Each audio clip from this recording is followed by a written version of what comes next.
बहस होगी पाकिस्तान और अमेरिका से जुड़े इश्यूज पर। शामिल होंगी नेशनल और इंटरनेशनल खबरें। बात होगी दुनिया के बदलते हालात और बदलती सियासत पर। बनेंगी सेलिब्रिटीज इस प्रोग्राम का हिस्सा और दिए जाएंगे जवाबात अहम सवालों के। Programme Pakistan to America with Shaila Khan, capital TV Washington. अस्सलाम वालेकुम नाज़रीन, पाकिस्तान टू अमेरिका के ईद शो के साथ मैं हूं शैला खान और आप देख रहे हैं कैपिटल टीवी वॉशिंगटन। और आज हमारे प्रोग्राम में गेस्ट हैं वॉशिंगटन नाइट शो के एंकर आसिम सिद्दीकी साहब। सबसे पहले तो अस्सलाम वालेकुम सर, और आपको बहुत बहुत ईद मुबारक। वालेकुम अस्सलाम शैला, आपको भी ईद मुबारक, तमाम देखने वालों को ईद मुबारक। हम पूरे दुनिया में जिस तरीके से ईद मनाई गई, कुछ गमों के साथ, कुछ खुशी के साथ, तो सबको जो है हमारी तरफ से, हमारे टीवी चैनल की तरफ से मुबारक। जनाब, मैं भी कहूंगी क्योंकि हमें भी मौका नहीं मिला, हमारे नाजरीन को ईद मुबारक, कैपिटल टीवी वॉशिंगटन की पूरी टीम को ईद मुबारक जो इतनी मेहनत से ईद की ट्रांसमिशन को उसने तैयार किया। आसिम साहब, सबसे पहले जब हम बात ही कर रहे हैं तो ये बताइए कि अमेरिका में, खास तौर से आपके वॉशिंगटन में, ये चांद रात किस तरह से मनाई जाती है? ईद तक तो हम जाएंगे, लेकिन चांद रात से हम शुरू करते हैं जरा। तो ये जो चांद रात है, ये किस तरीके से मनाई जाती है वहां पर? जी, बड़ा ज़बरदस्त सवाल किया आपने। चाँद रात हम भी जब यहाँ पर आए थे तो हमने देखा कि कुछ लोग चाँद रात मिला करते थे, जिसमें हज़ारों की तादाद में लोग भी आते थे और बड़ा सोफिस्टिकेटेड होता था। उसमें हमने भी कई चाँद रात मेले किए और उसमें मैं कंपेयरिंग वगैरह भी करता था। लेकिन सारे वक़्त एक जैसे नहीं रहते, लोग आते हैं, जाते हैं। चाँद रात करने का मतलब आसान नहीं होता। आपकी ईद जो है वो जो है वो बड़ी मुश्किल हो जाती है कि आप फैमिली को किस तरह टाइम दें कि पूरे रात, पूरा दिन जाग के जो है ईद में सो रहा होता है बंदा। लेकिन फिर भी उन लोगों को जो है वो खराज तहसीन पेश करता हूँ जो चाँद रात मिला करते हैं। अपनी कम्युनिटी को जो है वो थोड़ा-सा फन 30 रोज़ों के बाद जो है उनकी कोशिश होती है। हमने अपने उसमें जब हम कर रहे थे चाँद रात मेला तो यही कोशिश होती थी कि लोगों की शॉपिंग सही तरीके से हो जाए और थोड़ा बहुत मौसीकी का भी फंक्शन हो जाए। लेकिन अब थोड़ा-सा चेंज हमें नज़र आया है। अब हमने देखा है कि इसको लोगों ने वो बना लिया है कि जी पैसा कमाने का ज़रिया बना लिया है।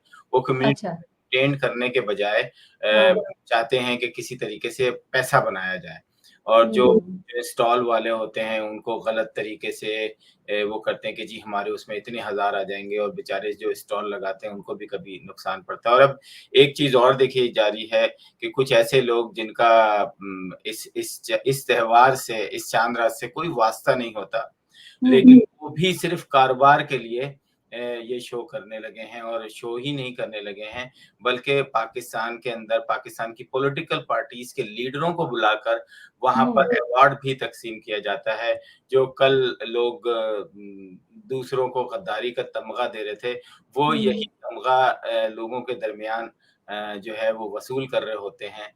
बड़ी अफ़सोस की बात है, लेकिन मुझे खुशी इस बात की है, मैं कांग्रेचुलेट करना चाहूँगा अपने कम्युनिटी को कि वो ऐसे चाँद रात मेले को उन्होंने रिफ्यूज़ किया। टोटली 100, 50, 150 लोग आए, जहाँ हज़ारों लोग आते थे और अच्छा आसिम साहब, क्या बचत बाज़ार का कॉन्सेप्ट है अमेरिका में, आप वॉशिंगटन में? पाकिस्तान में तो बचत बाज़ार आप छोड़ ही दें कि बचत बाज़ार है भी और नहीं भी, मतलब उसमें भी जो प्राइस है बड़ी हाई होती है। लेकिन मैंने अमेरिका में सुना ज़रूर है, कुछ मेरी कज़िन्स वगैरह वो कहती है कि हाँ, इस तरह के स्टॉल्स, ये चीज़ें या किसी भी मॉल में वो जो प्राइस है उनको कम कर दिया जाता है। तो क्या वॉशिंगटन में भी ऐसा ही है कि प्राइस को कम कर दिया जाए रमज़ान के लिए या ईद के लिए कोई ख़ास स्टॉल्स लगते हों या बचत बाज़ार लगते हों? ये ज़्यादातर उन स्टेट्स में होता है जहाँ पर बहुत ज़्यादा पाकिस्तानी रहते हैं।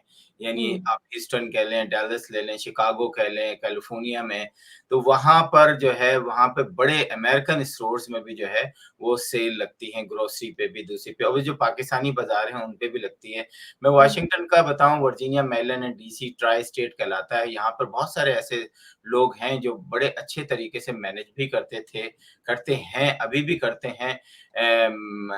कुछ जो यहाँ पे जो यंग ख़वातीन आई हैं, उन्होंने आपने देखा होगा मैंने भी 1-2 चीज़ें टीवी के लिए कवर की थी और अभी इस दफ़ा भी चांद रात मेले में वो उन लोगों से पैसे नहीं लेते हैं जो अफ़ोर्ड नहीं कर सकते हैं, लेकिन उनको स्टॉल दे देते हैं और बाज़ दफ़ा ऐसा भी होता है कि वो उनके शादी-ब्याह में जो इवेंट के काम करते हैं, उनको भी फ्री या बहुत कम कीमत पे अपनी सर्विसेज़ देते हैं। यस, बिल्कुल यहाँ पर क्या पूरी दुनिया में ऐसे अच्छे लोग पाए जाते हैं, लेकिन को देखते-देखते लोगों ने ना फिर इसको बिज़नेस बना लिया और उस बिज़नेस में अवार्ड की तक़सीम बिल्कुल समझ में नहीं आती कि चाँद रात को अच्छा हाँ, ये आप बिल्कुल सही कह रहे हैं। बीच में मैंने देखा था कि अवार्ड दिए भी जा रहे हैं, ये अवार्ड लिए भी जा रहे हैं।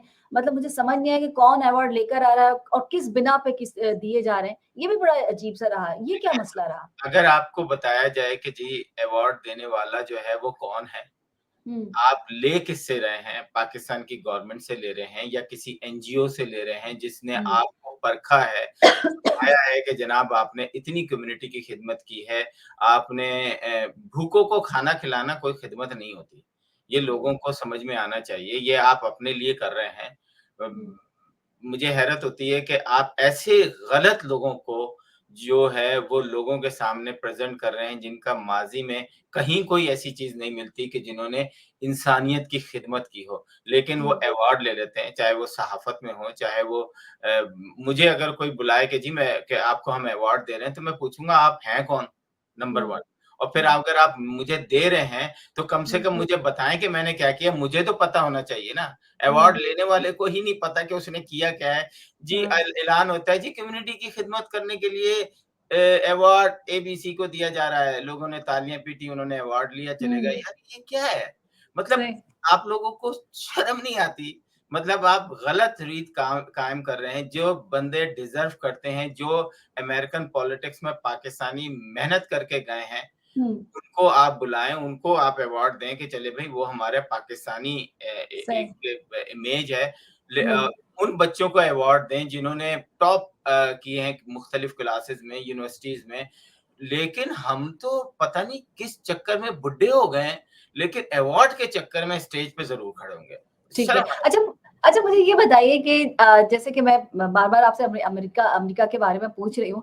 ये चाँद रात को क्या मेहंदी और चूड़ी इसका क्या सीन होता है? मतलब अगर आपकी जैसे फैमिली है, अगर आपको जाना हो कि भई मुझे मेहंदी भी लगवानी है, बच्चियों को भी लगवानी होती है फैमिली को, तो इसके लिए खास स्टॉल है या घर पे बुला लेते हैं खवातीन को या कोई ऐसा सिस्टम है वहाँ पर? कि जी जैसे तरह दे पाकिस्तान में होता है?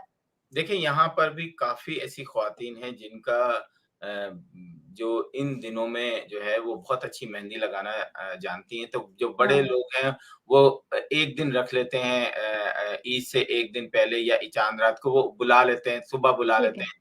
फिर इसी हाँ। तरीके से जो छोटे-छोटे मॉल हैं मॉल बोल रहा हुँ, हूँ, छोटे-छोटे ईद बाज़ार टाइप के बाज़ार टाइप के जो लगते हैं, उसमें हुँ, ये ख़वातीन बैठी होती हैं। और लोग हुँ, वहाँ पे $10, $5, $15 के पे मेहंदी लगाते हैं हुँ, और बहुत सारे ऐसे भी लोग हैं जो हुँ, इन ख़वातीन को बहुत कम पैसे लेते हैं ताकि ये भी कुछ हुँ। पैसे कमा सकें 1 दिन के अंदर। नहीं, ठीक है, ठीक है। मगर मैं पाकिस्तान की आपको बताती हूँ, पाकिस्तान में बड़ा मैंने जब पढ़ा तो मुझे बड़ा अजीब-सा भी लगा। वैसे तो ख़वातीन लगाती हैं, अभी आपने कहा कि ख़वातीन लगाती हैं। पाकिस्तान पेशावर में तो आपको पता है पेशावर तो बड़ा पर्दा वहाँ पर है, बड़ा सख्ती वहाँ पर है। तो वहाँ पर एक 16 साल है मोहम्मद हन्नान, बच्चा लड़का ही है, वो मेहंदी आर्टिस्ट है। अच्छा मैं ये सोच रही थी कि वो मेहंदी आर्टिस्ट है तो कोई इसे लगवाने नहीं आएगा, लेकिन भई उसके रेट भी बहुत ज़्यादा हैं और उन्होंने अपनी वालदा के साथ सैलून खोला है, सैलून के साथ उसमें उन्होंने सोचा कि क्यों ना मेहंदी लगा लें और जब उनसे पूछा गया कि भाई आपने मेहंदी कहाँ से सीखी? कहने लगे मैं टैटू बनाता था पहले और टैटू बनाने के साथ-साथ मैंने सोचा कि क्यों ना मेहंदी लगा ली जाए, ये एक प्रॉफिटेबल बिज़नेस है, तो मैं अपनी वालिदा के साथ ये काम भी करता हूँ। लेकिन हैरत अंगेज़ बात ये है कि खवातीन, बच्चियाँ, लड़कियाँ उनसे मेहंदी लगवाने आती हैं। चार्जेज़ भी बड़े ज़्यादा हैं भई, ₹500 से शुरू करते देखिए हैं, 1000 ये तक टैलेंट जाते है हैं। ये एक टैलेंट है, ये एक स्किल हाँ, है और ये हुँ, मर्दों में भी हो सकती है, औरतों में भी हो सकती है। तो हुँ, बहुत अच्छी बात है, हमारे ख़ानदान में कई ऐसी लड़कियाँ हैं जो कि एक हाथ हुँ, से अपने हाथ फिर इस हाथ से पकड़ के दूसरे हाथ में लगाती हैं। तो ये एक हाँ, टैलेंट है। कुछ लोग हाँ, इसको थोड़ा-सा पैसे कमाने के लिए भी बिल्कुल उनका राइट है। मैं समझता हूँ हुँ, अगर उनके पास हुँ, कोई टैलेंट है, चाहे मर्द हो, चाहे औरत हो, इससे कोई फ़र्क नहीं हुँ, पड़ता। लेकिन हुँ, मैंने अभी यहाँ अमेरिका में नहीं देखा है। अच्छा ये बताएँ कि पाकिस्तान के अंदर इस वक़्त लाज़िमत है हालात भी सही नहीं हैं और हुँ, इकॉनमी भी इतनी खराब हो चुकी है। तो हम्म, हमने इस दफ़ा देखा कि शोर-शराबा तो है, हम्म, बाज़ारों में रश तो है, लेकिन दुकानदार कहते हैं रश तो बहुत है, लेकिन शायद इतनी खरीदारी नहीं हुई। क्या कहेंगी इस दफ़ा चाँद रात मेले में? इस आपने दफा जो बिजनेस हुआ है, मैं सिर्फ कराची की ही बात अगर मैं करूं तो सिर्फ 40% पब्लिक जो है उसने, जो कराचीइट्स हैं उन्होंने 40% शॉपिंग की है। बाकी 60% नहीं कर सके हैं। उसकी वजह वो इन्फ्लेशन है, वो महंगाई है। उसके बाद कुछ लोगों का ये ख्याल भी था कि पता नहीं आगे हालात किस तरीके से खराब हों या मजीद हों, तो एक अनसर्टिनिटी जो है वो भी बड़ी उनको, वो भी काउंट करती है। तो वो चाह रहे थे कि नहीं जी, पैसे को जितना हम सेव कर सकें, बच्चों की करा दी, खुद थोड़ी बहुत कर दी, लेकिन हाँ, असर पड़ा है। जो बाजार रात गए तक खुले रहते थे, 3-3 4-4 बजे तक खुले रहते थे, वो नहीं खुले। वो कोई 2 बजे बंद हुआ, कोई 1:30 बजे। हद तो ये है कि जो चांद रात थी, जो मेन चांद रात होती है, वो तकरीबन 4 से 5 बजे तक बाजार सारे खुले होते हैं। मेरा एक विजिट था छोटा-सा, मैंने सोचा था कि कुछ चीज़ें वो मैं चांद रात पे खरीद लूँगी, और देर, ज़ाहिर है घर के कामों से इतनी फुर्सत नहीं मिलती। लेकिन हम जब 2:30 बजे बाजार गए हैं, जब हम मार्केट गए हैं, तो 3 बजे के करीब तमाम चीज़ें बंद होना शुरू हो गई थी, और साढ़े 3 बजे तक तमाम सैलून्स जो थे वो भी बंद हो गए थे, जो सुबह 5 बजे तक खुले होते हैं। तो इस दफ़ा असर बहुत ज़्यादा था, लोग डरे हुए भी हैं और लोगों के पास अब जेब इतनी इजाज़त भी नहीं देती। तो आपने बिल्कुल सही कहा कि इन्फ्लेशन की वजह से कुछ हालात, अनसर्टेनिटी जो है कि पता नहीं आगे क्या होने वाला है, और डॉलर कितना आगे जाएगा, कितने पैसों की ज़रूरत पड़ेगी, तो बहुत कम शॉपिंग की गई, बहुत अच्छे तरीके से सेलिब्रेट नहीं की गई। अच्छा अ, शहनाज, एक चीज़ और आपसे पूछना चाहूँगा। इस दफ़ा कराची वालों ने बड़ा एक ज़बरदस्त काम किया, जिसमें हुँ, मुख्तलिफ एनजीओज़ के लोग थे। उन्होंने जो ये गैर मुकामी फ़कीर हुँ, आते थे, जो हुँ, कि लाखों की तादाद में दूसरे सूबों से सिर्फ़ भीख माँगने आते थे। हुँ, और हुँ, भीख जो है वो एक्चुअली उनको नहीं जाती थी, बल्कि उनके ठेकेदारों को जाती है। और जो हुँ, पाकिस्तान के अंदर या कराची के अंदर जो हुकूमती उस पे लोग बैठे होते हैं, वो हुँ। उनको पकड़ने के बजाय कहीं न कहीं उनको सपोर्ट भी देते थे, क्योंकि वो रिश्वत का बाज़ार बड़ा गर्म था। लेकिन कराची के लोगों ने इस दफ़ा खुद से फैसला किया कि हमने इनको पैसे नहीं दिए। ये इसमें बिल्कुल। कितने कामयाब हुए हैं? हाँ, इसमें ये हुआ है कि कुछ अपील्स भी की गई थी। सबसे ज़्यादा बड़ी जो जेडीसी ने की थी, उनके जो ज़फ़र साहब है उन्होंने की थी। उन्होंने तो बाकायदा कुछ लोगों को दिखाया था कि ये जो है ये 15,000 रुपए हफ़्ते के कमा लेते हैं। किसी ने कहा कि 15,000 रुपए रोज़ के कमाते हैं। फिर उन्होंने एक बच्चे के साथ एक साहब को दिखाया कि जी ये देखिए ये कमाते हैं। उन्होंने बताया कि जी मैं 40,000 कमाता हूँ, किसी ने कहा 50,000 कमाता हूँ। तो उन्होंने ये कहा कि ये लोग जो है ये एक तरह का बिज़नेस है इनका। ट्रेनें भर-भर के कराची आ जाती हैं और आपको वो कहने लगे कि मैं बैठा हुआ हूँ और मैं खाना नहीं खा सकता। अच्छा ये मैं आपको बता दूँ, अगर आप स्ट्रीट फूड के लिए जाते हैं, आप किसी भी जगह जाते हैं, आप वहाँ खाना नहीं खा सकते, आप अपना वॉलेट नहीं निकाल सकते। अगर आप किसी जगह कोई सामान, ग्रोसरी भी लेते हैं जो कि मेन रोड पर होती है, वहाँ पर आप अपना पर्स निकालते हैं कि साथ ही इतने सारे लोग आते हैं, और जब तक आप उन्हें कुछ दे के जान, मतलब कराची में मैं ये कहूँगी कि अगर कोई भीख दे रहा है इन बेगर्स को, तो वो अपनी जान छुड़ाने के लिए दे रहा है। वो ये नहीं दे रहा कि जी मैं दे रहा हूँ तो मुझे सवाब मिलेगा, मैं जन्नत में जाऊँगा, ऐसा कुछ नहीं है। वो ये कि किसी तरह ये हमारी जान छोड़े, तो हम कोई आगे कोई शॉपिंग कर सकें, कोई सामान ले सकें। तो ये हालत थी। तो इस दफ़ा जो अपील की गई वो यही थी, और इस दफ़ा अपील भी काम इसलिए भी आई कि लोगों ने राशन बहुत दिया है, ग्रोसरी बहुत दी है। लोगों ने वो पैसा रखा और उसके बाद ग्रोसरीज़ दी हैं। हम लोगों ने भी दी और लोगों ने भी दी, और आप यासीन साहब यकीन नहीं करेंगे, इतने अच्छे-अच्छे लोगों ने वो ग्रोसरीज़ ली हैं। हम अंदाज़ा नहीं कर सकते थे कि ऐसे अफ़राद भी ले सकते हैं, उनके हालात भी ख़राब हो सकते हैं, क्योंकि महँगाई जो है वो डबल हुई है। आप ये बिलीव करेंगे कि मैं अपनी अम्मा का एक कलर हेयर डाई लेकर आती हूँ, तकरीबन 1800 का है, और जब मैं दूसरे महीने गई हूँ, क्योंकि हर महीने ज़रूरत पड़ती है, जब मैं दूसरे महीने अम्मा का लेने गई हूँ, तो वो 2600 का था। 18 से जंप किया उसने 2600 पर। आप बिलीव नहीं करेंगे। ये वो चीज़ें हैं जो कि कॉस्मेटिक्स है, चीज़ें जो रोज़ की आप इस्तेमाल की नहीं है। लेकिन अगर आप जाएँगे दूध, दही, अंडे, तो रोज़ के रेट हैं। आज क्या रेट है ये पूछना पड़ता है। गोल्ड के रेट हुआ करते थे, अगर आपको याद हो कि जी आज गोल्ड का रेट क्या है, लेकिन अब अंडों के भी रेट हैं, अब दूध के भी हैं, दही के भी हैं, ब्रेड के भी हैं। तो रोज़ की जो इस्तेमाल की चीज़ें जो बच्चे खाते हैं, घर में नाश्ता हो जाता है, घर में वैसे भी रखी रहती हैं चीज़ें, उसका आप आलम अंदाज़ा नहीं कर सकेंगे। चलिए, ये तो हमने पाकिस्तान की बात कर दी। आपकी महँगाई चल रही है या आपके यहाँ कुछ सुकून है अभी? क्या चीज़ चल रही है? मैंने कहा आपके यहाँ महँगाई है या आपके यहाँ ज़रा सुकून है? नहीं, महँगाई यहाँ पर हुई है, अच्छा, लेकिन जिनके अगर 6 बच्चे हैं, उनके लिए हाँ, $1000 का महँगाई पर मंथ बढ़ गई है। मतलब वो अच्छा, ग्रोसरी वग़ैरह काफ़ी महँगी हो गई है, लेकिन अगर किसी का 1-2 बच्चे हैं, तो उसमें इतना ज़्यादा फ़र्क नहीं पड़ा है। लेकिन हुँ, हम उसको कभी भी कंपेयर नहीं करते पाकिस्तान के साथ, क्योंकि पाकिस्तान के अंदर कोई चीज़ें तो अमेरिकन डॉलर के हिसाब से मिलती हैं, और कुछ हुँ, चीज़ें बहुत सस्ती मिलती हैं। तो हुँ, उसको आप कंपेयर करना बड़ा मुश्किल हो जाता है। अच्छा ये बताएँ कि हुँ, हम जो वहाँ पर आजकल एक सिचुएशन चल रही है पाकिस्तान के अंदर, हुँ, डर खौफ बहुत है। जो हमने देखा कि बहुत सारे पुलिस के बयानात भी आए कि जी वो जो फ़ोन छीनने वाले हैं या जो गन हुँ, दिखा के उस पे किसी किस्म की कमी वाक़ई नहीं हुई है। सिंध हुँ, गवर्नमेंट जो है वो बिल्कुल अब इस मामले में जो है बयानात तो हुँ, यही आते हैं, उनके पुलिस चीफ के भी बयानात यही आते हैं कि जी आप जहाँ देखें वो ये कर दें, कोई ये करें तो वो कर दें। लेकिन हमने फील्ड में देखा रोज़ाना सोशल मीडिया पे हज़ारों ऐसी वो होती हैं जिसमें लोग छिनते हैं, लोग मरते हैं। अभी एक हुँ, प्रोग्राम में मैंने देखा कि 1 महीने के अंदर 34 लोग सिर्फ़ फ़ोन छीनने के वजह से डाकुओं ने मार दिए हैं। हुँ, बड़ा अफ़सोस हुआ कि सिंध गवर्नमेंट अगर कहाँ पर है, या तो जो रेंजर्स है वहाँ पर, रेंजर्स भी अपना कोई काम ऐसा नज़र नहीं आता, उनका काम क्या है? तो हुँ, खड़े रहना, वो कहते हैं जी हमें ऑर्डर नहीं है पकड़ने का। हमें हुँ, मैंने नहीं आज तक देखा कि कोई छीन कर भाग रहा है और पीछे से रेंजर्स गई है, कितने हुँ, किस्से हो जाते हैं उसमें। हाँ, शायद उनका अपना कोई बंदा इस तरह में इन्वॉल्व हो तो वो शायद एक्शन ले लें, लेकिन अवाम के लिए ये ना ये पुलिस और ना ही ये रेंजर्स जो है, वो हुँ, इस तरह नज़र नहीं आती है। दिन-रात स्पेशली बड़े शहरों में लोग जो हैं वो लुटते हैं। लाहौर में मैंने देखा कि हमारा एक दोस्त कह रहा था हम तो डैशबोर्ड पे फ़ोन रख के घूमते हैं, हमारे को तो कोई लूटने वाला नहीं है। तो फिर मैं तो सलाम करने को दिल चाहा कि हुँ, लाहौर तुम लोग अज़ीम हो कि तुम्हारे हुँ, पास जो पुलिस है वो भी तुम्हारी है। अ, हुँ, तो हमारे पास तो नहीं है, क्योंकि हुँ। हम लोग तो क्या कहेंगे इस पे कि वाक़ई नहीं, ऐसा बिल्कुल सही कहा आपने। ये मेरे ख़्याल में सबसे पहले एमक्यूएम ने ये कि इस तरह का मतलब ये केस इस तरह से उठाया था कि भई यहाँ की इलाकाई होनी चाहिए और उसके बाद फिर वो आपने देखा कि सियासतों पे चीज़ें और मसाइल, लेकिन ये मसला था। लेकिन चलिए अगर ये मसला ना भी हो एक पुलिस जो है वो एक न्यूट्रल हो और चीज़ें इसी तरह से मैनेज होती रहें। लेकिन मसला ये है कि ये टसोरी साहब कहते हैं जो हमारे गवर्नर हैं कि मुझे इजाज़त दी जाए, मेरे हाथ-पाँव ना बाँधे जाएँ, मुझे यहाँ का जो आईजी है वो दिया जाए, फिर मैं दिखाता हूँ आपको कि कौन छीनता है, कौन स्नैच करता है। भई अगर इतना कुछ है तो अभी भी आपको इजाज़त की ज़रूरत है, क्या वो कोई स्नैच नहीं करेगा, वो चीज़ें नहीं करेगा। अब यहाँ जो आता है ना वो अपनी एक शो ऑफ करने के लिए, अपने आप को दिखाने के लिए, गवर्नर साहब आए उन्होंने कुछ किया या नहीं किया, वो रोज़ इफ्तार करा रहे हैं, वो रोज़ मेहंदी लगवा रहे हैं, वो रोज़ बुफ़े करा रहे हैं, वो रोज़ जी एक बेल लगा दी है मैंने पुराने इमरान खान तो क्या कहेंगे कि मदीना की रियासत वो बना रहे हैं मदीना की रियासत, उन्होंने एक बेल लगा दी है कि जी 12 बजे के बाद जिसको इंसाफ ना मिले वो मैं मेरे पास आ जाए। अब इस तरह की चीज़ों से अवाम के मसाइल हल नहीं होते, आपकी पब्लिसिटी तो हो जाती है।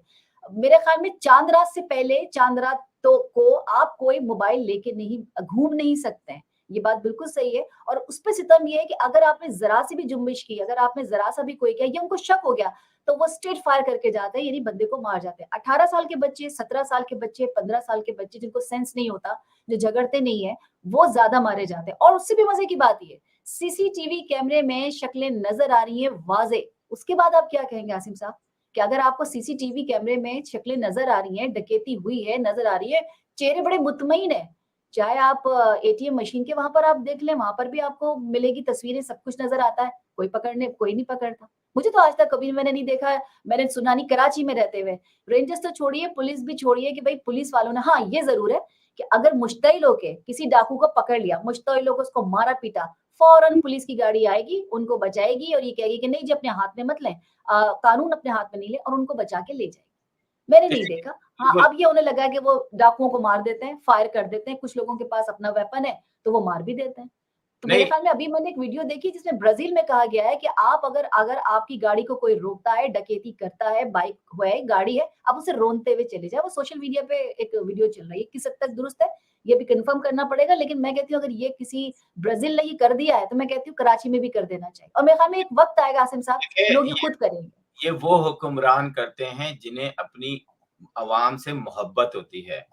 हुँ, कसूरी जैसे लोगों को शर्मिंदा ताबीर हैं, ये पाकिस्तान के लिए शर्म का मकाम है कि आपके पास इख्तियारात नहीं है, लेकिन आप वज़ीर आला बने हुए हैं, कहीं आप हुँ, एडमिनिस्ट्रेटर बने हुए हैं, कहीं आप कुछ बने हुए हैं, लेकिन इख्तियारात आपके पास नहीं है। यही हुँ, एमक्यूएम का मुसीबत थी कि भाई हुँ, हमारे पास इख्तियार अबे इख्तियार नहीं है तुम लोगों के पास तो जान छोड़ दो इसकी। बोलो कि हमें इख्तियार नहीं है, हम नहीं कर सकते ये जॉब। हुँ, लेकिन ये इतने बेशर्म, बेगैरत लोग हैं कि यही लोग इन्वॉल्व होते हैं इसमें, इन्हीं के हुँ, राइट और लेफ्ट वाले तमाम ज़रिए वो बनते हैं। हुँ, ये बात मैंने कई दफ़ा सुनी है कि जैसे ही आप पुलिस किसी को पकड़ते हैं, पुलिस फ़ौरन आ जाती है। लेकिन पकड़ने के बाद जो है सीसीटीवी पे किसी को ये छोड़ें, आप सब कुछ छोड़ें, एक बंदा कहता है कि मुझसे गलती हो गई, मुझे माफ कर दो, मैंने अपनी बेटी को रेप किया है। पुलिस ने उसको पकड़ा है, मेडिकल हुआ है, साबित हो गया उसको रेप किया। हमारे जो चीफ जस्टिस साहब हैं यहाँ सोमोटो नहीं लेंगे, क्योंकि उनकी अपनी बेटी जो है ना वो महफूज है अपने घर में। चीफ जस्टिस साहब को अपना घराना जो है ना बड़ा महफूज रखता है वजीर आजम साहब, क्योंकि अपने घर में महफूज हैं। वहां पे किसी की बच्ची रेप हो जाती है, वहां पे सोमोटो नहीं लेंगे, क्योंकि ये बेगैरत हैं। पाकिस्तान के अंदर जो हुकूमतें आई हैं वो बेगैरतों की हुकूमतें आई हैं। आज तक अवाम की भलाई के लिए डायरेक्ट किसी ने कुछ नहीं किया। हम बड़े बड़े फैसले कर लेते हैं, हम जो है डिफेंस पे बोलते हैं कि जी आप ये कर लें, ये कर लें, लेकिन प्रैक्टिकली कुछ नहीं करते। हमारे पास हम डिफेंस के लोग आके बोलते हैं कि जी आप मुसलमान बने, आप पाकिस्तानी बने। ओ भाई, आप भी तो चौकीदार हो, आप भी तो इन लोगों से जान छुड़ाओ, शहरी को, जो कि आपको टैक्स देते हैं। कराची नहीं, पाकिस्तान के तमाम बड़े शहरों का यह हाल है कि लूट मार हुक्मरानों ने मचाई हुई है, लूट मार कानून नाफिज करने वालों ने मचाई हुई है।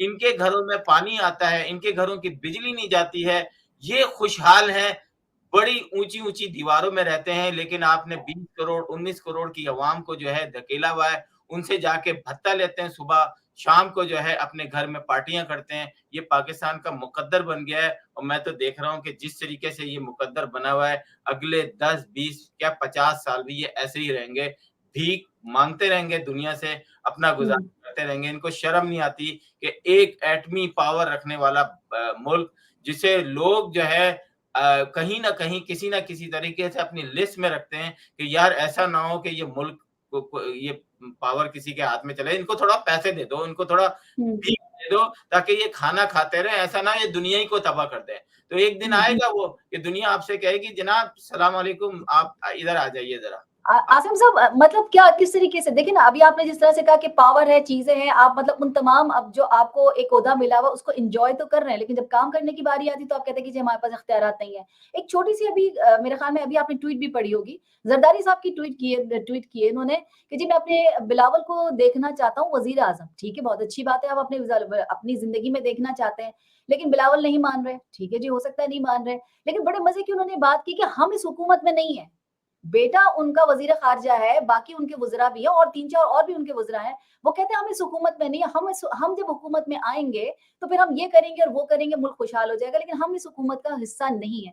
अब लोग बेवकूफ हैं, ये बेवकूफ समझते हैं, ये बेवकूफ बना रहे हैं, ये तो मेरी समझ से बाहर है। देखिए आप उस हुकूमत में भी हैं, हुकूमत के को एन्जॉय भी कर रहे हैं, बेटा आपका इस हुकूमत में है। अभी आप अगर इस हुकूमत से निकल जाएँ तो ये हुकूमत धड़ाम से गिर जाएगी, आप वो भी नहीं निकल रहे। उससे भी मज़े की बात, हम हड़ताल करेंगे, हम स्ट्राइक पे जाएँगे, हम एहतजाज करेंगे, भाई किस लिए करेंगे?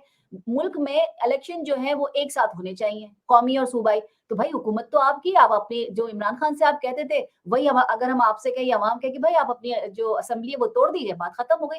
मतलब एहतजाज किसके लिए कर रहे हैं? इमरान खान से कर रहे हैं, एस्टेब्लिशमेंट से कर रहे हैं, या शहबाज शरीफ से कर रहे हैं एहतजाज आप? किस चीज़ से कर रहे हैं एहतजाज? मेरी तो समझ में नहीं आई कि वो एहतजाज, और फिर वो मौखर भी हो गया कि जी वो मौखर कर देते, हम नहीं कर रहे, हम अभी सब्र का मुज़ाहिरा कर रहे हैं। भाई किसके सामने आप एहतजाज कर रहे हैं? क्या आप नेशनल और सूबाई असेंबली जो है एक साथ हो जाए, तो भाई नेशनल सूबाई हो जाएंगी, आप अपनी हुकूमत को तोड़ें, आप असेंबली को तोड़ें, बात खत्म हो गई। अब आपको कुछ सर पैर नजर आता है जरदारी साहब का, या हर कोई ऐसा है?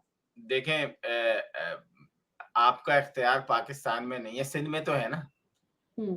जहां पर सिंध में आप क्या हो रहा है? जहां पर सिंध आप में। रहते हैं, जिस शहर में रहते हैं, वो हम्म। कराची दुनिया का छठा सातवां बड़ा शहर है। वहां पे हम्म। तो आपके इख्तियारात है ना, वहां पे हम्म। क्या कर रहे हैं आप? सिर्फ उनसे ये कुछ पूछें। कुछ भी नहीं।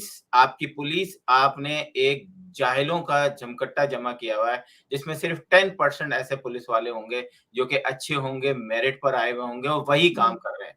बाकी हम्म। आपने पैसे लेके, आपने टीचरों से लेकर जितने डिपार्टमेंट जो सिंध के हैं, वहां पे किस तरह भर्ती किए, जरा जाएं और आईने में अपनी शक्ल देखें, फिर आपको हम्म। अंदाजा हो जाएगा। आपने पाकिस्तान छोड़ें, वहां आपके पास इख्तियारात नहीं है, आपके पास सिंध के इख्तियारात हैं। किसने मना किया आपको? आप कोई एक इलाका ऐसा बता दें सवाए अस्करी के और डीएचए के, कैंट के, कि जहां पर रात को बंदा निकले और वापस सही सलामत घर आ जाए। कोई एक इलाका बता दें। जब क्योंकि आपके सारे भत्ते आपसे वहां चल रहे होते हैं, सब कुछ बिल्कुल। आपको पता होता है आपके आंखों के सामने। और आप ये देखें ना कि बिलावल भुट्टो अमेरिका आते हैं, यहाँ पे प्रेस कॉन्फ्रेंस में कहते हैं कि जी वो हमारा पीपल्स स्टेडियम कब्जा किया हुआ फौजियों ने, हम उनसे वो नहीं छुड़ा पा रहे। तो आपके पास इख्तियार नहीं है, इसका मतलब है फौज जो है वो कराची में कराची चला रही है। तो आप बोलो ना कि भाई हमारे पास इख्तियार नहीं है, ये हम रिजाइन देते हैं, हम अलग हो रहे हैं। आपकी अवाम चाहे आप चले जाएं लंदन या अमेरिका, लेकिन कम से कम अवाम को सही तो बताएं। जो एमक्यूएम वो है, तीनों एमक्यूएम जो है वो डायरेक्शन कहीं और से ले रही है, अवाम को उल्लू बना रही है कि जी हम अब तो रिजाइन कर देंगे, हमने हुकूमत से अलग हो गए। और ड्रामेबाजी बंद करो यार। मतलब अपनी कौम को जितना तुम लोगों ने उल्लू बनाया, किसी ने भी नहीं बनाया। लेकिन नहीं जी, हम हर आदमी जो इवन जो इंटीरियर सिंध का सिंधी भी है ना, अच्छा इनको ये बड़ी प्रॉब्लम होती है इंटीरियर सिंध क्या होता है। ओ भाई आप ही ने तो हमें सिखाया है कि इंटीरियर सिंध क्या होता है। हमने तो बचपन से ये सीखते आ रहे हैं कि इंटीरियर सिंध वाले बड़े गरीब होते हैं। अब वो कहते हैं कि जी पीपल्स पार्टी तो हमारी भी दुश्मन है। सर तो कोटा सिस्टम क्यों रखा था? इंटीरियर सिंध नहीं था तो फिर आपने कोटा सिस्टम क्यों रखा? नहीं ये इंटीरियर सिस्टम बुरी नहीं है तो लगती फिर कोटा भी है, तो रखा हुआ है आपने। नहीं ये वाली बातें नहीं क्या करें, बहुत बुरी लगती है उनको, उनके दिल पे जाके लगती है बातें। मैं तो कहता हूँ पाकिस्तान में सिर्फ एक निजाम होना चाहिए इस वक्त, आज के दौर में। ठीक है पाकिस्तान बना था, कोटा सिस्टम रखा, सबने आपको पढ़ा लिया। अब सिर्फ जो प्रोफेशनल जॉब्स हैं, पुलिस की हैं, एविएशन की हैं, डॉक्टर्स हैं, इंजीनियर्स हैं, इनका सिर्फ मेरिट पे एग्जाम होना चाहिए, मेरिट पे रिजल्ट आना चाहिए और आसिफ मेरिट साहब पे गलत है। मेरिट किस तरह से? वो एक चीज, एक जो जॉब है, एक सीट बिकती है, पैसा जाता है। अब आपको पता है कहाँ जाता है? मैं अगर रेट बता दूं यहाँ पर तो फिर मसला होगा कि जी जज की जगह बिकती है, पुलिस बिक रही है, चीजें होती है। हमारे पास एक माली है मेरे ऑफिस में, मैं पहले जिस जगह काम करती थी वहां पर एक माली आया, रो रहा था ज़ारों कतार, और वो ये कह रहा था कि मुझे आप 3 लाख रुपए दे दीजिए। भाई वहां पर 3 लाख कौन जमा करके देगा? भाई 3 लाख किस लिए चाहिए कि जी माली की जो जॉब है वो 3 लाख क्यों मुझे मिल रही है? मैं गरीब आदमी हूँ तो मैं 3 लाख नहीं कर सकता। ये तो अपने कोटा सिस्टम में जो कोटा है उसको भी बेच रहे हैं।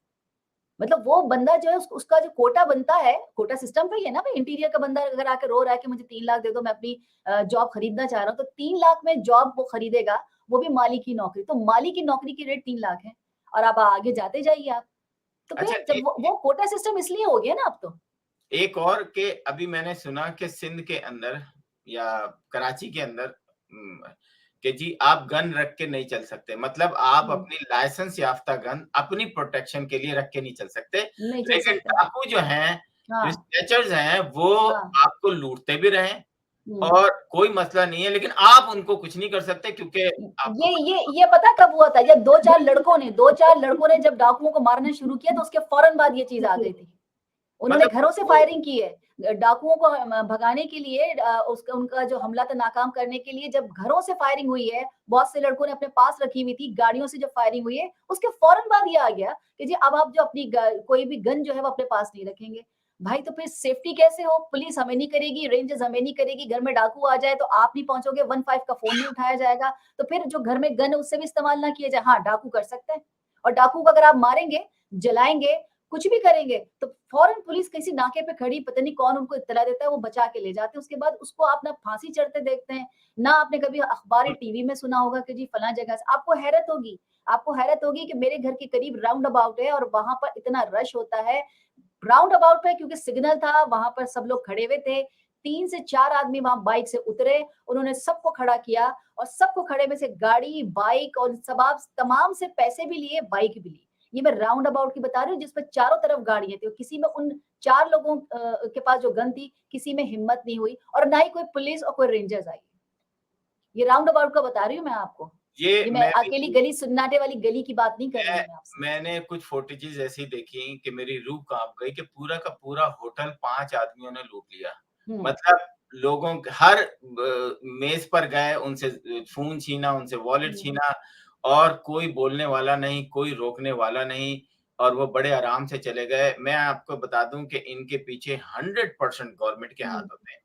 इनके पीछे पुलिस के हाथ होते हैं। ये डकैत बाकायदा थानों को लाखों नहीं करोड़ों रुपए देते हैं और ये पूरा एक सिस्टम पाकिस्तान का हिस्सा चलता है। अगर आप अपनी आवाम के लिए जरा बराबर भी रहम रखते हो ना, तो आप अपनी आवाम को लाइसेंस याफ्ता एक शख्स जो है वो 2 करोड़, 7 करोड़, 5 करोड़, 15 करोड़ एक बंदा 27 करोड़ रुपए टैक्स देता है हम्म, और लानत है तुम लोगों के ऊपर कि तुम लोग उसको लाइसेंस याफ्ता असला उसके साथ नहीं रख सकते। और एक शख्स डकैत है, चोर है, वो जन्नाटे से पूरी जगहों पे घूमता रहता है, वो असला भी रखता है, वो चोरी भी करता है, वो डकैती भी करता है, लेकिन आप तुम उसको सजा नहीं देते। तो ये सिर्फ लूट मार की हुकूमत है। पाकिस्तान जो है वो कीनिया बनने बनने नहीं जाना, कीनिया से भी बदतर होता गया है, होता जा रहा पता है क्यों बदतर हो रहा है? है। बदतर बदतर क्यों हो रहा है? यहाँ पर वोट वोट की इज्जत देने वाले तो सिस्टम खत्म हो गया। अब अगर कोई भी सियासतदान आवाम में जाए और आवाम उसे चुने, तो कोई आवाम में जाए भी और आवाम के लिए काम ही करे। लेकिन अगर कोई और, जहां पर आपको पता है कि हमारी एस्टेब्लिशमेंट ही आपको आपको सीट देती है, वजीर आजम बनाती है और वही आपको उतारती है और वही अदम एतमाद लाती है, अगर तो ये सिलसिला है तो फिर सियासतदान भी ठीक है। वो क्यों जाए आवाम के पास, वो क्यों हॉस्पिटल्स बनाए, वो क्यों गैस दें, वो क्यों बिजली दें, वो क्यों आपको सस्ती कोई चीज दें? जब आपसे सरोकार ही नहीं है, जब आपके पास जाना ही नहीं है, तो भाई जिनको खुश करना है, अगर आवाम का वोट चाहिए हो तो फिर आवाम को खुश करना हो, कहीं और से बैठना है तो फिर कहीं और से खुश कर लें। सिंपल सी चीज है पाकिस्तान में। जब तक ये चीज खत्म नहीं होगी कि कहीं और से आपको बुलावा आता है, कोई और आपको हटा के चला जाता है और हटा के गिरा के चला जाता है हुकूमत है, कहीं और खरीदो फरोख्त हो जाती। कश्मीर में आपने देखी होगी किस तरीके से इमरान खान की हुकूमत को हटा दिया गया। ये खरीदो फरोख्त का भी सिलसिला खत्म हो जाए तो भी बहुत बेहतर है, लेकिन ये भी नहीं होता तो फिर अवाम में जाने का तो नहीं है ना। अवाम में वो जाएंगे आसिम साहब जो अवाम के वोटों से आएंगे, उनको डर होगा कि हम अगले इलेक्शन में हमें कोई वोट नहीं देगा।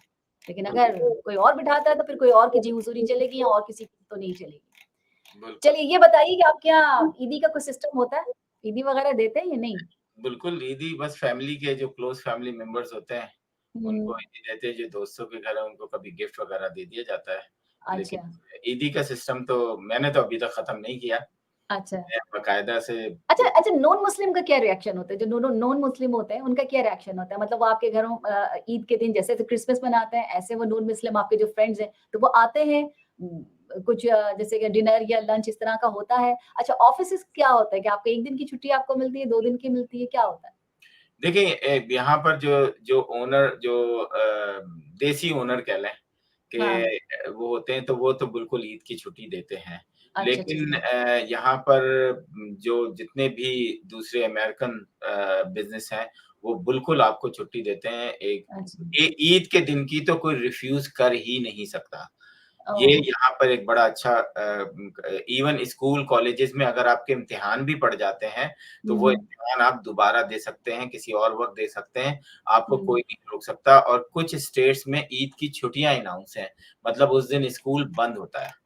तो अच्छा ठीक अब है। अमेरिका में एक अच्छी बात ये है कि ईद एक दिन ही ज़्यादातर एक दिन मनाई जाती है। यहाँ पे इतनी डिवाइड है नहीं। कभी-कभी अहले तशी हज़रात हैं या बांग्लादेश के कुछ वो हैं या वो कुछ हुँ, चाँद देखने के लिए तड़प रहे होते हैं, उनको हुँ, तकलीफ होती है, वो फिर जो है वो अपने हिसाब से जो है वो ईद इधर-उधर कर देते हैं, लेकिन उनकी हुँ, तादाद बहुत ही कम होती है। अच्छा, तो वो लेकिन ज़्यादातर जो लोग 90% जो लोग हैं, एक ही दिन ईद हुँ। मनाते हैं। ठीक है। यहाँ वो मसला नहीं पाकिस्तान की तरह के जो पोपलज़ई ने देख लिया पहले और बाकियों ने देखा बाद में, 1 दिन पहले मना ली गई और 1 दिन बाद मना ली गई, तो वो वाला किस्सा यहाँ पर नहीं है। बिल्कुल, यहाँ पे जो बड़ी-बड़ी इस्लामी ऑर्गेनाइज़ेशन है, वो अब गवर्नमेंट के साथ उन्होंने अपना एक वो किया हुआ है। तो अब वो ठीक। मिलते हैं, बल्कि यहाँ पर कई जगहों पे ये भी अनाउंसमेंट हो गई है कि आप अज़ान दे सकते हैं बाआवाज़ बुलंद। मतलब हुँ, लाउड स्पीकर पे अज़ान भी दे देते हैं, क्योंकि हुँ, नेबरहुड ने इजाज़त दे दी है। यहाँ पे हुँ। नेबरहुड्स के बड़े जो हमारा मज़हब है ना कि जी अपने बिल्कुल, बराबर को वो ये रखो, तो लोग फ़ॉलो यहाँ करते पर हैं। हाँ, तो हाँ, अमेरिका के अंदर हमें तो यहाँ पर मेरा ख़्याल है कि पूरी दुनिया में इस्लाम की प्रैक्टिस उस तरह नहीं होती जितनी अमेरिका के अंदर होती है, जितनी आज़ादी इस मुल्क में ने दी है हमें, लेकिन हुँ, उसने कंट्रोल रखा है, आप कानून नहीं तोड़ सकते। सही है। आप कोई ऐसी हरकत किसी को दिल दुखाने वाली हरकत नहीं कर सकते। आप मस्जिद में बैठ के जो है, वो किसी दूसरे फ़िरके को गालियाँ नहीं दे सकते। अगर हुँ, कंप्लेन हो गई, तो फिर हाँ, आपकी ना मस्जिद रहेगी, ना आप रहेंगे। तो ये हुँ, सख्तियाँ हैं, लोग इनको पता है, मुल्लाओं को भी पता है कि यहाँ पर हम ये गड़बड़ नहीं कर सकते, तो वो भी कंट्रोल में रहते हैं। हुँ, पाकिस्तान के अंदर तो काफ़िर बनाना इज़ पीस ऑफ केक कि जी आपने बस ज़रा कुछ कहा और आपने ठक से काफ़िर का धब्बा लग जाता है आपके ऊपर। हुँ। और लगा कौन रहा है? एक दूसरा मुसलमान। ये हाँ, सबसे अफ़सोस की बात है। कोई सबूत भी नहीं है और उसके साथ कोई सबूत भी नहीं होते क्योंकि सिर्फ कहा था और किसने सुना, किसने देखा, इसका कोई सबूत नहीं होता, कोई भी अभी चीज़ नहीं आपको होती। आप क्योंकि पाकिस्तान में है यहाँ पे रिफ्यूज़ किया एक यहाँ के जो मीडिया सोशल मीडिया के लोग हैं पाकिस्तानियों ने कि अभी इंजीनियर अली मिर्ज़ा पे कत्ल का फ़तवा एक साहब ने दे दिया था। लोगों ने रिफ्यूज़ किया उसको कि तुम्हें कोई राइट नहीं है कि तुम किसी को कत्ल का फ़तवा दे दो। अगर तुम्हें किसी की बातें पसंद नहीं हैं, तो तुम कोर्ट जा सकते हो, तुम उसको सुनना बंद कर सकते हो, लेकिन ये तुम्हारा राइट नहीं है कि तुम जो है वो कहो कि जनाब इसको कत्ल करना चाहिए और अगर जो कत्ल करेगा मैं उसको 5 लाख दूँगा। लेकिन ओह! पाकिस्तान की गवर्नमेंट इतनी बेशर्म है कि उस मुल्ला को बिहाइंड द बार होना चाहिए, क्योंकि वो तशद्दुद सिखा रहा है लोगों को। लेकिन हमें ये समझ में नहीं आता कि ये जो होते हैं ना कि जो हमारे यहाँ सबसे ज़्यादा वो लोग छुट जाते हैं जो कि फैसिलिटेटर्स होते हैं। वो लोग खतरनाक होते हैं जो कि इन लोगों को फैसिलिटेट कर रहे होते हैं, चाहे वो कानून नाफ़िज़ करने वाले कर रहे हों कि जी वक़्त पे इनको आज़माएँगे, वक़्त पे इनको ये करेंगे, चाहे गवर्नमेंट जो है इन मज़हबी शिद्दत पसंद तंज़ीमों को अपने साथ लेके चलती है। तो उन लोगों को भी चाहिए कि अगर आपने समझना है कि पाकिस्तान को जो है वो इस्लाम का किला बनाना है, तो अभी तो 1% भी किला नहीं बना क्योंकि आप मुसलमान का दुश्मन है सबसे ज़्यादा पाकिस्तान के अंदर। सही, ठीक। आसिम साहब जाने से पहले क्योंकि बस लास्ट आपसे बात ये करेंगे कि जाने से पहले कोई अगर मैसेज देना चाहें? बस मैं आखिरी मैसेज मेरा लास्ट मैसेज प्रोग्राम का यही है कि कराची और जो बड़े शहर हैं उनके लिए ये कहना चाहता हूँ कि वहाँ पे जो स्टूडेंट्स हैं, वहाँ पे जो यंग टीनेजर्स हैं, वो किसी पार्टी में जाने के बजाय अपने फ्यूचर पे तवज्जो दें। थोड़ा-सा पढ़ें, लिखें, इंटरनेशनल लैंग्वेजेस सीखें। आज यूट्यूब या ऐप्स ऐसी आ गई हैं कि आपको किसी टीचर की ज़रूरत नहीं पड़ेगी। ये जो सियासी पार्टियाँ होती हैं, ये सिर्फ़ आपके बलबूते पर ये वो तमाम सिस्टम गंदा सिस्टम चला रही होती हैं, आपके बलबूतों पर। क्योंकि आप उनके वो एक-एक करके वो आपको तोड़ते रहते हैं, कहीं आप उनके लिए मार खाते हैं, कहीं आप उनके लिए जेल जाते हैं, कहीं आप उनके लिए जान दे देते हैं। तो कोशिश करें कि इन सियासी जमातों से थोड़ा-सा हटें, इनके दरमियान ना आएँ, एजुकेशन हासिल करें और इस मुल्क से किसी दूसरे मुल्क जाके अपनी फैमिली के लिए रोज़ी कमा सकें क्योंकि ये मुल्क जो है ना, आपको ना तहफ़्फ़ुज़ दे रहा है, ना आपको जॉब दे रहा है, किसी भी किस्म का आपको लगता नहीं है कि किसी भी एजुकेटेड बंदे को जो कि डिज़र्व करता है, उसके लिए बिल्कुल ये मुल्क इस वक़्त जो है काम नहीं कर रहा है। तो आपने तो अपनी फैमिली के लिए कुछ ना कुछ करना है, तो कोशिश करें दुनिया में सैकड़ों और ममालिक हैं, वहाँ जाएँ और अपने मुल्क के लिए जो है कुछ करें, अपनी फैमिली के लिए कुछ करें। जब तक कि ये हुक्मरान चोटें खा-खा के 100, 50 और 500 साल में सीधे नहीं हो जाते। Thank you. बहुत शुक्रिया आसिम साहब। सोशल मीडिया प्लेटफॉर्म पर कैपिटल टीवी वॉशिंगटन के फेसबुक पेज को लाइक कीजिएगा, यूट्यूब चैनल को सब्सक्राइब कीजिएगा और कैपिटल टीवी वॉशिंगटन की एप्लीकेशन को जरूर इंस्टॉल कीजिएगा ताकि दुनिया में आप किसी भी जगह हो हमारे लाइव शोज, प्रोग्राम्स और शोज को देख सकें। जिंदगी न वफा की तो इंशाल्लाह फिर दोबारा इसी प्रोग्राम के साथ मुलाकात होगी। तब तक के लिए शैला खान को दीजिए इजाजत। फी अमानिल्लाह।